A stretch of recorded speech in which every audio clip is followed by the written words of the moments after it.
Hello everyone, welcome to a new video. Last video நம்ம one way bookings பத்தி பேசியிருந்தோம். அந்த புக்கிங்ஸ் பார்த்த பிறகு நிறைய பேருக்கு புதுசா வர டிரைவர்ஸுக்கு நிறைய டவுட் இருந்திருக்கும். எப்படி நம்ம புதுசா புக்கிங் எங்க இருந்து எடுக்கிறது, நாம எப்படி புதுசா அந்த ஹவுஸ் ஸ்டேஷன் புக்கிங் உருவாக்குறது, அப்படி அதை பத்தி எல்லாம் நிறைய டவுட் இருக்கும்.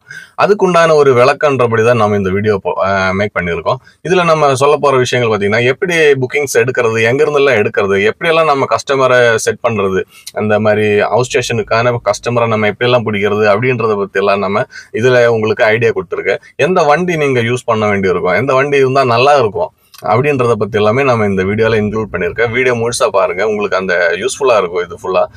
Welcome to the video.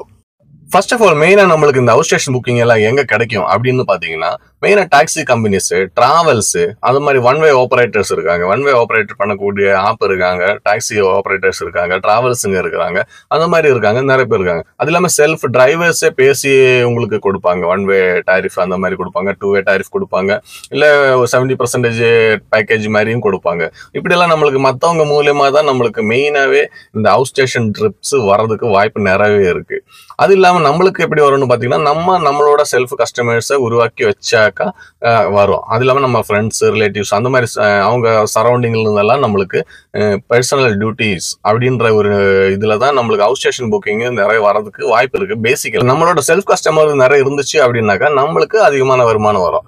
மற்றவங்க புக்கிங் எடுத்து ஓட்டும் போது நம்மளுக்கு அதுக்கேற்ற மாதிரி உண்டான வருமானம் தான் வரும். ஏன்னா அவங்க கமிஷனு அவங்களோட பெர்சன்டேஜ் எல்லாம் பிடிச்சதுக்கு அப்புறம் தான் நம்மளுக்கு கொடுப்பாங்க இல்லையா. அதனால நம்ம மோஸ்ட்லி நம்ம ஒரு கஸ்டமர் பேஸ் நம்ம வளர்த்து வச்சுக்கிறதுக்கு ட்ரை பண்ணோம். புதுசா வரவங்க, பழைய கஸ்டமர்ஸுக்குனாக்கா, பழைய டிரைவர்ஸுக்குனாக்கா நிறைய கஸ்டமர்ஸ் இருப்பாங்க. அவங்க அதை வச்சுதான் ரன் பண்ணிட்டு இருப்பாங்க. ஒன் வே டாக்ஸியா இருந்தாலும் சரி, இன்டர்சிட்டி புக்கிங்ஸா இருந்தாலும் சரி.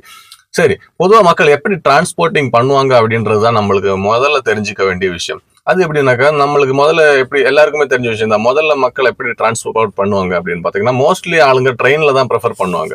ட்ரெயின்னாக்கா நம்மளுக்கு சீப் அண்ட் பெஸ்டா கிடைக்குதுன்னு சொல்லிட்டு ஒரு சேஃபான டிராவல் என்றதுனால நிறைய மக்கள் ட்ரெயின் தான் டிராவல் பண்ணுவாங்க. அதுக்கப்புறம் பாத்தீங்கன்னா பஸ்ஸுக்கு இப்ப எல்லாம் முன்ன மாதிரி இல்லாம இப்ப எல்லாமே ஸ்லீப்பர் பஸ் எல்லாம் வந்ததுனால ட்ரெயினுக்கு போற காசுக்கு பஸ்ஸுக்கே போகலாம் அப்படின்னு சொல்லிட்டு நிறைய பேர் பஸ்லயே புக் பண்ணி போவாங்க. ட்ரெயினை விட அதிகமான ஃபெசிலிட்டியோட, ஃபிளைட்டை விட அதிகமான ஃபெசிலிட்டியோட வர பஸ் எல்லாம் கூட இப்போ வந்துட்டு இருக்கு. 2 கோடி 3 கோடி ரூபாய்க்கு எல்லாம் பஸ் இருக்கு. அந்த பஸ் எல்லாம் டிராவல்ஸுக்கு விட்டு ஓட்டுறாங்க, இன்டர்சிட்டி ஓட்டம். அதனால ட்ரெயின்ல போவாங்க, பஸ்ல போவாங்க. அதுக்கு அடுத்த கஸ்டமர் பாத்தீங்கன்னா ஃபிளைட்ல போறாங்கன்னாக்கா அவங்களுக்கு பணம் இருக்கிறதுனால அவங்களுக்கு பணம் பிரச்சனை இல்லை, அவங்களுக்கு அவங்களோட நேரம் தான் முக்கியம்ன்றதுனால அவங்க ஃபிளைட்ல போவாங்க. அந்த மாதிரி கஸ்டமர் இருக்காங்க. இன்னும் சில கஸ்டமர்ஸ்னாக்கா டாக்ஸி புக் பண்ணி போறவங்க இருக்கிறாங்க. அந்த மாதிரி பல்வேறு டிரான்ஸ்போர்டேஷன் ஆப்பர்ச்சுனிட்டிஸ் இருக்கு இல்லையா. இதெல்லாம் மக்கள் யூஸ் பண்ணக்கூடிய ஆப்பர்ச்சுனிட்டிஸ் தான். இதுல இருந்து நம்மளோட பிசினஸ் என்னன்னு பாத்தீங்கன்னா டாக்ஸி பிசினஸ் இல்லையா. அப்போ நம்மளுக்கு மற்றவங்களோட இந்த மற்ற டிரான்ஸ்போர்டேஷனோட நம்ம லிங்க் பண்ணி யோசிக்கணும். மற்ற டிரான்ஸ்போர்டேஷனோட நம்ம லிங்க் பண்ணி கஸ்டமர் கிட்ட பேசி கரெக்ட் பண்ணணும். அப்பதான் நம்மளுக்கு அந்த ஃபெஸ்டிவல் டைம் அந்த மாதிரி டைம்ல எல்லாம் நம்ம ஏர்னிங்ஸ் அதிகமா எடுக்க முடியும். அது என்னன்றது தான் டீடைல்ஸா சொல்றாங்க. நார்மல் டைம்ல பாத்தீங்கன்னா நம்ம இப்போ ஒரு இன்டர்சிட்டி போறோம், சென்னை டு கோயம்புத்தூர் போறோம், இல்ல சென்னை டு மதுரை போறோம் அப்படின்னு வச்சுங்களேன். நார்மலா ட்ரெயின்ல போறவங்க ட்ரெயின்ல போயிடுவாங்க. பஸ்ல போறவங்க, நம்ம டார்கெட் பண்ணக்கூடிய பஸ்ல போறவங்க நார்மல் டைம்ல ஒரு 1000 ரூபாய் 1700 அந்த மாதிரி ஃபேர் இருக்கும். இப்போ ட்ரெயின்ல போறவங்களுக்கு எப்பவுமே நார்மல் பிரைஸ் தான் இருக்கும். அதுல அந்த ப்ரீமியம் தக்கல்ல மட்டும்தான் வேரியஸா இருக்குமா தவிர மற்றது எல்லாமே ஒரு நார்மலா இருக்கும். ஆனா புக்கிங்ஸ் நிறைய விழுந்து ஆல்ரெடி புக்கிங் ஆனதுனால பஸ்ல போவாங்க, இல்ல ஃபிளைட்ல போவாங்க. சென்னை டு கோயம்புத்தூர் ஃபிளைட் இருக்கு இல்லையா, ஃபிளைட்ல போவாங்க, இல்லைன்னா பஸ் போவாங்க. ஃபிளைட் சார்ஜ் கொஞ்சம் அதிகமா இருக்கும், பஸ் சார்ஜ் 1000 1700 அந்த ரேஞ்சில் தான் வருது இல்லையா. நார்மல் டைம்ல அப்படிதான் இருக்குது. நார்மல் டைம்ஸ்ல நம்மளுக்கு புக்கிங்ஸ் பொதுவாகவே கம்மியா இருக்கும். சிட்டியில இருந்து வண்டி ஓட்டுறவங்களா இருந்தாலும் சரி, ஒர்க்கிங் டேஸ்ல ஹவுஸ் ஸ்டேஷன் புக்கிங் ஓட்டுறவங்களுக்கு ஒர்க்கிங் டேஸ்ல புக்கிங் கம்மியா இருக்கும். அந்த டைம்ல நம்ம இந்த ஒன் வே டாக்ஸி, ஒன் வே ட்ராப் பண்ணக்கூடிய டிராவல்ஸுங்க டியூட்டி எல்லாமே நம்ம எடுத்து ஓட்டுறதுக்கு ட்ரை பண்ணலாம். அது கிடைக்குது அப்படின்னாக்கா, உங்களுக்கு ரிட்டர்ன் புக்கிங் கிடைக்குது அப்படின்ற பட்சத்துல நீங்க எடுத்து ஓட்டலாம். மற்றபடி நீங்க ஒன் வே டிராப் போனீங்கன்னா உங்களுக்கு யூஸ் கிடையாது. ஒரு 75% உங்களுக்கு ரெண்டு கொடுக்குறாங்க அப்படின்னாக்கா நீங்க தாராளமா அந்த ஒர்க்கிங் டேஸ்ல எடுத்து ஓட்ட முடியும். இதே கேட்டகரி, இதே விஷயத்த நாம இந்த festival time, long weekend, Saturday Sunday வருது இல்லையா, அந்த மாதிரி எல்லாம் டைம்ல பாத்தீங்கன்னா இதுக்கு பீக் டைம் ஆயிடும். இந்த பஸ் சார்ஜ், ஃபிளைட் சார்ஜ் எல்லாம் அது எப்படின்னு பாத்தீங்கன்னா, இப்ப நார்மலா 1500 ரூபாய்க்கு பஸ்ல போறவங்க இந்த பீக் டேஸ் வரும்போது பாத்தீங்கன்னா பஸ்ஸோட சார்ஜஸ் பாத்தீங்கன்னா 2500, 2000, 2500 அந்த ரேஞ்சில தான் போகும். ஃபிளைட் சார்ஜ் நார்மலா 3500, 4000 இருந்தது, 5000, 8000 அந்த மாதிரி போகும். அந்த மாதிரி இருக்கிற டைம்ல நாம போயிட்டு இந்த ஒன் வே டாக்ஸியோட ஒன் வே ட்ராப் பண்ணக்கூடிய புக்கிங்ஸ் எடுத்துட்டு 70% வாடகைக்கு கூட ஓட்டினா கூட உங்களுக்கு நஷ்டம் தான் வரும். நஷ்டம் மீன்ஸ் உங்களுக்கு இழப்பு ஏற்படும்.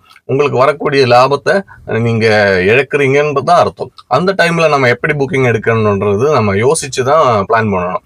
அதுக்கு மெயினா வேண்டது என்னன்னு பாத்தீங்கன்னா, நம்மளுக்கு ஒரு கோர் கஸ்டமர் பேஸ், அதாவது நம்மளை ட்ரஸ்ட் பண்ணக்கூடிய, நம்மளை நம்பக்கூடிய கஸ்டமர் பேஸ் நம்மளுக்கு இருக்கணும். கோர் கஸ்டமர்ஸ், அதாவது பேஸ் கஸ்டமர்ஸ் கோர் கஸ்டமரா இருக்கணும் அப்படின்னு சொல்றதுக்கு காரணம் என்னன்னு பாத்தீங்கன்னா, இந்த மாதிரி ஃபெஸ்டிவல் டைம்ல நம்ம புக்கிங் எடுக்கிறோம் அப்படின்னு சொல்லும்போது கஸ்டமரை நம்ம அவங்கள சொல்லி புரிய வைக்கணும். சும்மா நம்ம சொன்னாக்கா எல்லாம் கஸ்டமர் நம்மளுக்கு வண்டி எல்லாம் புக் பண்ண மாட்டாங்க. நம்ம அவங்களோட ரொம்ப பழக்கமாகவங்களா இருக்கணும், அவங்களுக்கு நம்மள ரொம்ப நம்பிக்கையானவங்களாகவும் இருக்கணும். இவங்களை கூப்பிட்டானாக்கா நம்மளுக்கு எல்லாம் ஹெல்ப் பண்ணுவாங்க.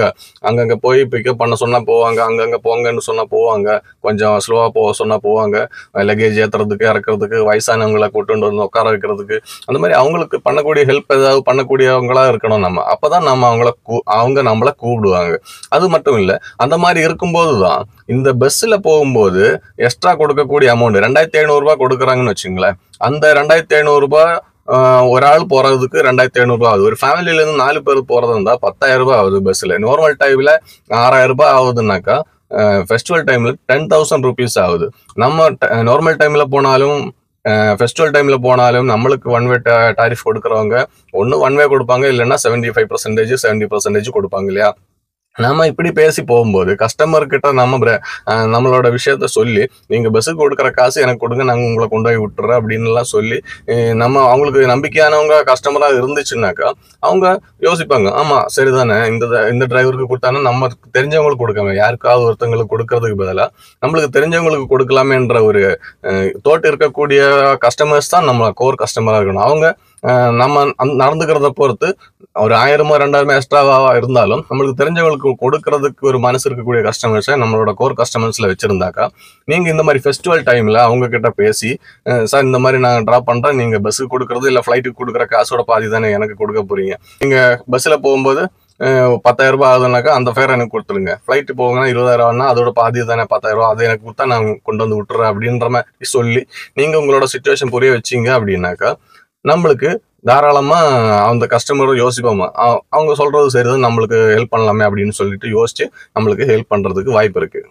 இந்த மாதிரி டிராவல் பண்ணக்கூடிய கஸ்டமர்ஸ் ஃபேமிலியா டிராவல் பண்ணுவாங்க, இல்லை இண்டிவிஜுவலா டிராவல் பண்ணுவாங்க. ஃபேமிலியா டிராவல் பண்ணும்போது நம்ம முன்னாடி சொன்ன மாதிரி 4 பேருக்கு இவ்வளோ அமௌண்ட்னு சொல்லிட்டு அவங்க யோசிப்பாங்க, நம்ம அது வாங்கிக்கலாம் அந்த மாதிரி அவங்க யோசிச்சு அவங்களும் கொடுப்பாங்க அப்படின்னு சொன்னோம். ஆனா இண்டிவிஜுவலா போகும்போது 2500 ரூபாய் தானே பஸ் டிக்கெட்டு, ஃபிளைட் டிக்கெட்டு 5000, 6000க்கு மேல 7000 ஆகலாம்.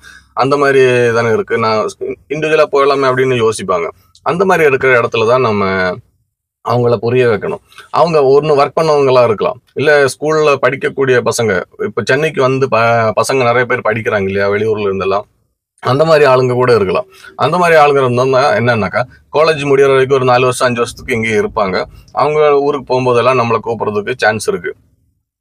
நம்மளுக்கு அவங்க கோர் கஸ்டமரா இருந்துச்சுனாக்கா, அவங்களுக்கு நம்பிக்கையா இருந்துச்சுனாக்கா நம்மள கூப்பிடுவாங்க. இப்போ அந்த மாதிரி நம்ம ரெகுலரா அவங்கள மீட் பண்ணக்கூடிய ஒரு கஸ்டமரா இருந்துச்சுனாக்கா நாம அவங்க கிட்ட தைரியமா சொல்லலாம், சார் இந்த மாதிரி நீங்க ஊருக்கு போறீங்க, ஃபெஸ்டிவல் டைம் ஊருக்கு போவீங்க, அந்த மாதிரி லாங் வீக்கெண்ட் வந்தாலும் ஊருக்கு போவீங்க, அந்த மாதிரி டைம்ல என்ன கூப்பிடுங்க, நான் உங்களை டிராப் பண்ணிடுறேன் அப்படின்னு சொல்லுவாரு. அப்ப அவங்க யோசிப்பாங்க, எனக்கு பஸ்ல போனா 2500 ரூபாய் தானே ஆகுது, 2500 ரூபாய் கொடுத்தா நீங்க எப்படி கார்ல கொண்டு போய் விடுவீங்க அப்படின்னு அவங்களுக்கு யோசிக்கலாம். அவங்கள அப்ப நம்ம சொல்லி புரிய வைக்கணும், ஆமா சார், நீங்க உங்க கொலீக் இருக்கு இல்லையா, உங்க குரூப் இருக்கும், உங்க குரூப்ல எல்லாம் சொல்லி கொஞ்சம் பாருங்க, ஊருக்கு போற இந்த டைம்ல வேற யாராவது இருந்துச்சுன்னா வாங்க ஷேரிங் பண்ணி போயிடலாம் அப்படின்னு சொல்லிட்டு ஒரு 4 பேர் ஷேரிங் பண்ணுங்க. 4 பேர் 6 பேர் அந்த மாதிரி ஷேரிங் பண்ணுங்க. 6 பேர் ஷேர் பண்ணாக்கா கரெக்டா இருக்கும்னு நினைக்கிறேன். 6 பேர் ஷேர் பண்ற மாதிரி வண்டி நம்ம வச்சுக்கணும். அப்பதான் நம்மளுக்கு 4 பேரோட டியூட்டியும் 6 பேரோட டியூட்டியும் எடுக்க முடியும்.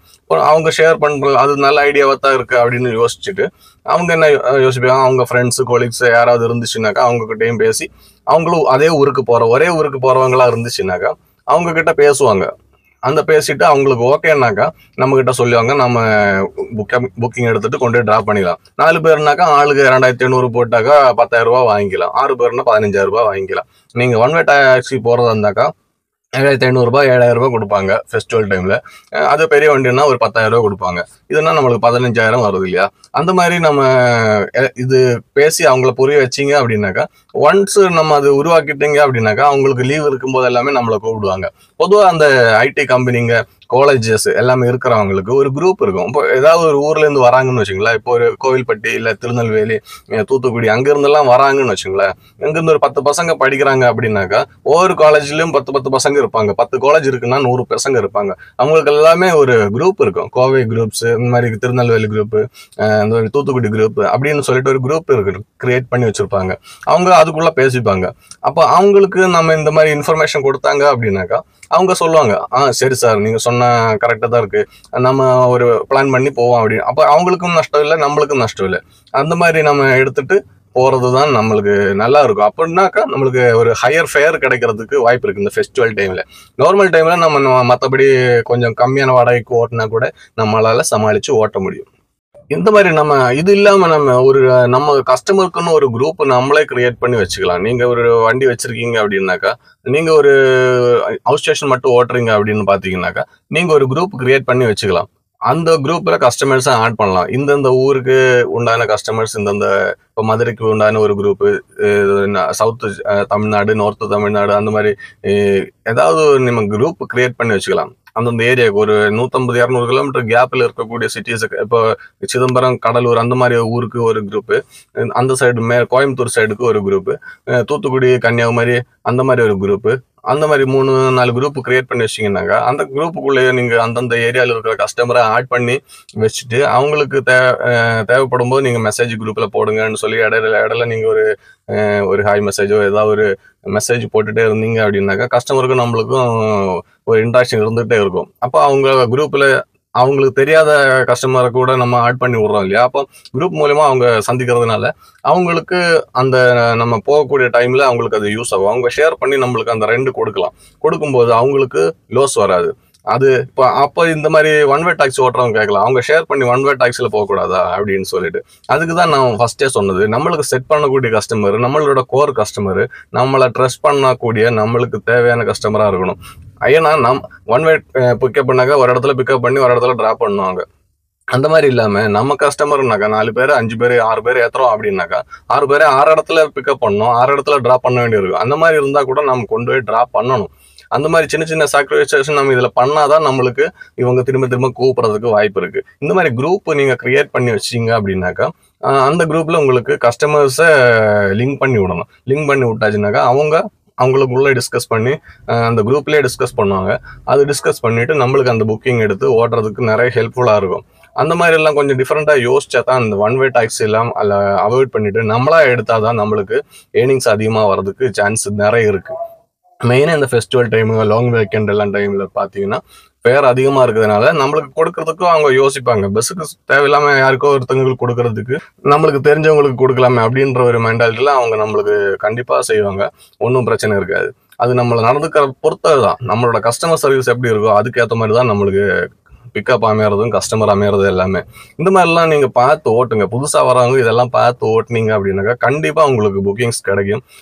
லாங் ஓட்டணும்னு நினச்சிக்கா அது உடனே எல்லாம் முடியாது.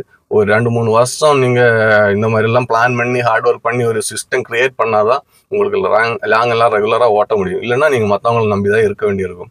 மெயினாக இந்த மாதிரி நாம் ஓட்டும் போது மெயினாக ஒரு 7 சீட்டர் வண்டி, அதாவது 6+1, அதாவது மெயினாக இனோவா எல்லாம் வேணாம், ஒரு நம்மளுக்கு ஒரு எர்டிகாவோ ஒரு கேரன்ஸோ அந்த மாதிரி வண்டி இருந்துச்சுன்னா உங்களுக்கு அது பெனிஃபிஷியலாக இருக்கும். ஏன்னா அந்த 2 வண்டிகளுக்கு தான் ப்ரைஸும் கொஞ்சம் கம்மி, மைலேஜும் கொஞ்சம் அதிகம். இன்னும் எல்லாம் பார்த்தீங்கன்னா 20 lakhs மேலே இருக்கும். நம்ம ஏர்னிங்ஸ் பண்ணுற அமௌண்ட் மைலேஜ் இருக்காது. அதனால ஏர்னிங்ஸ் பண்ணுற அமௌண்ட் அதுக்கு செலவு பண்ண வேண்டியிருக்கும். இப்போ எர்டிகா நீங்கள் கேரன்ஸ் எல்லாம் பார்த்தீங்கன்னா மைலேஜ் இருக்கிறதுனால நம்ம அதை வச்சுட்டு மெயின்டைன் பண்ணிடலாம், பெரிய வண்டின்றதுனால. அப்போ நீங்கள் 6 பேர் புக்கிங் எடுக்கலாம். ஒரு ஃபேமிலியாக வருவாங்க, 5 பேர் வருவாங்க, ஒரு 3-4 பசங்க இருப்பாங்க. இதெல்லாம் ஏற்றிட்டு போனோம்னாக்கா நம்மளுக்கு பெரிய வண்டி தான் வேணும். அவங்களுக்கு சின்ன வண்டி 4 பேர் மட்டும் 3 பேர் மட்டும் தான் வருதுன்னா கூட அந்த பெரிய வண்டி எடுத்துக்கிட்டே நீங்கள் போகலாம். 4 பேரை கூட்டிட்டு பெரிய வண்டி எடுத்துகிட்டே போகலாம். சின்ன வண்டி வாடகையே வாங்கிக்கிங்க, ஒன்றும் பிரச்சனை கிடையாது. பெருசாக ஒன்றும் நஷ்டம் இல்லை. நம்ம ஒன் வே ஓட்டுறதுக்கு அது எவ்வளோ பெட்ரு. அந்த மாதிரிலாம் கொஞ்சம் அட்ஜஸ்ட் பண்ணி நாம ஓட்டினீங்க அப்படின்னாக்கா அவங்க திரும்ப திரும்ப நம்மளை கூப்பிடுவாங்க. 4 பேர் போகும்போது உங்களை கூப்பிடுவாங்க, ஒரு ஆள் போகும்போது உங்களை கூப்பிடுவாங்க. அப்படி நீங்க ரெகுலரா பழக்கப்பட்டீங்க அப்படின்னாக்கா அவங்க ஃபேர் எல்லாம் பார்க்க மாட்டாங்க. நீங்க நினைக்கிறத விட அதிகமாகவே அவங்க ஃபேர் சார்ஜ் உங்களுக்கு கொடுத்துருவாங்க. அந்த மாதிரி நல்ல நல்ல கஸ்டமர்ஸை பிடிக்கணும்னா நல்ல கஸ்டமர் சாட்டிஸ்ஃபேக்ஷன் பண்றதுக்கு நல்ல சர்வீஸ் கொடுங்க, நல்ல பொலைட்டா இருங்க, வண்டி நீட் அண்ட் கிளீனா வச்சுக்கோங்க. அந்த மாதிரி எல்லாம் பார்த்து பண்ணுங்க. உங்களுக்கும் நல்லா ஓட்ட முடியும். நன்றி, வணக்கம். நெக்ஸ்ட் வீடியோல பார்க்கலாம்.